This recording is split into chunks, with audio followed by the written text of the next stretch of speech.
Hi, friends. Have you ever picked up the Old Testament and started reading it and then shut that book and said, I have no idea what that just meant?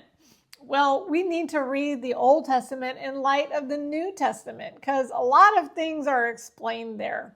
So in this series, I am attempting to help us link these two covenants together. Today, we're going to look at Exodus chapters 1 and 2.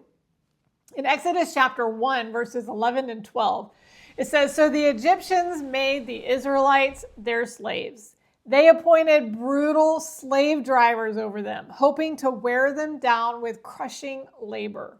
They forced them to build the cities of Pithom and Ramesses as supply centers for the king.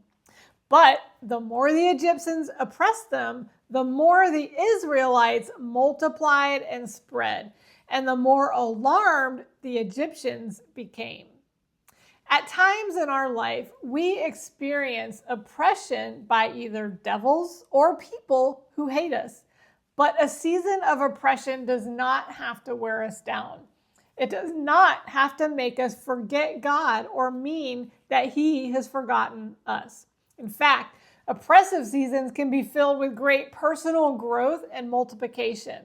It's a season where God sees you and does hear your cry. And He is getting ready to enact a plan to deliver you. While you're waiting for that deliverance to come, let the season produce in you all the growth God intends.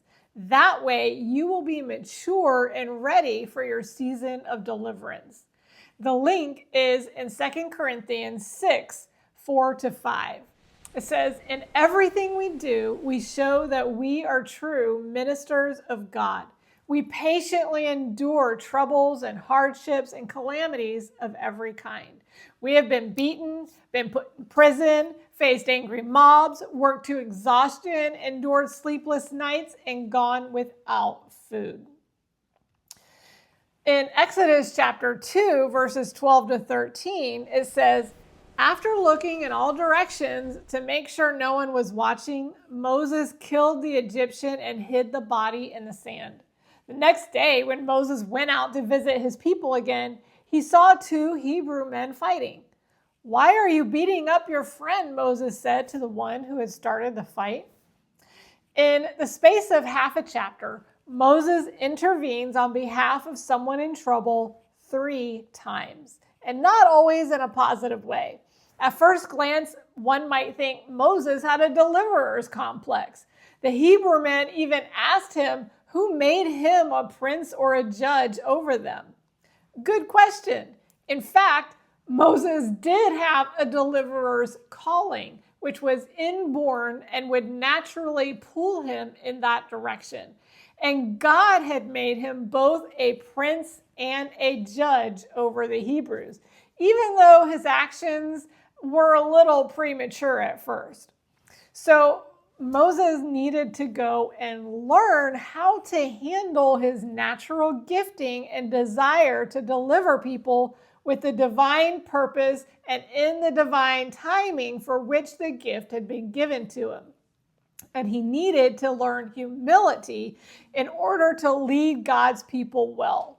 It took some 40 years in the wilderness for Moses' training in humility and the operation of his gift to do its perfect work. You also have natural gifts and talents that are God-given, but have probably come out in a negative way before. Let God work on your heart, fashioning and forming His gift in the correct manner. Then you will be used by Him in a mighty way. God has given each of you a gift. The link for this is in 1 Peter 4:10. It says, God has given each of you a gift from His great variety of spiritual gifts. Use them well to serve one another. When I started reading chapter 1, it occurred to me that the king who commanded the babies of Israel be thrown into the river is the same king who enslaved them. That seems to be how the text reads.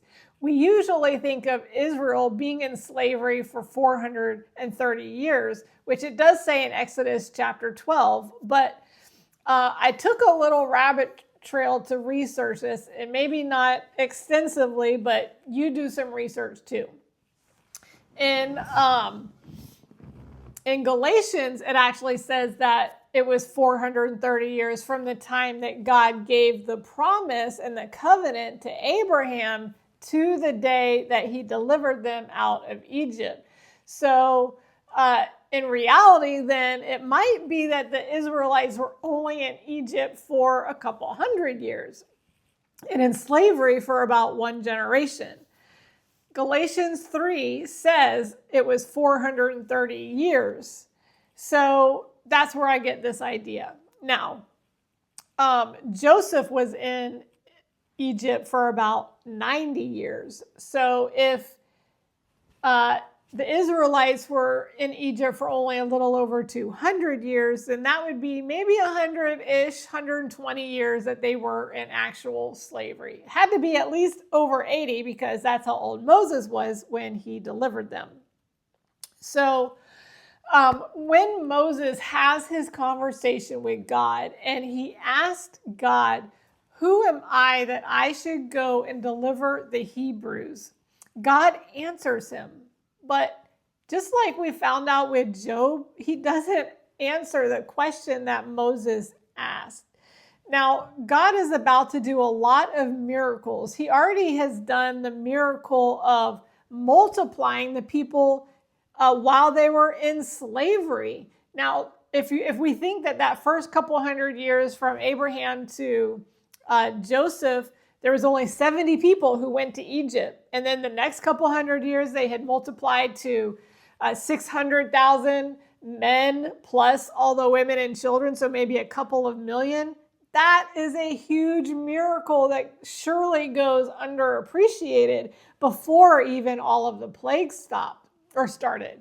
So when God answers Moses, the reality is that Moses knew he was a deliverer. He says, "Who am I?" But he knew he'd already been practicing that. But I guess because it had gone so poorly for him, he thought that can't be my calling because it didn't end well.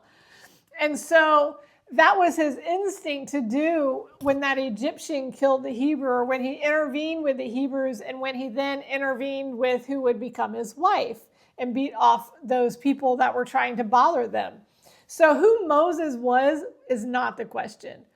Who God is the answer that he needed. And God said, "I am that I am." It sounds so familiar because that's what God said to Job. I am God.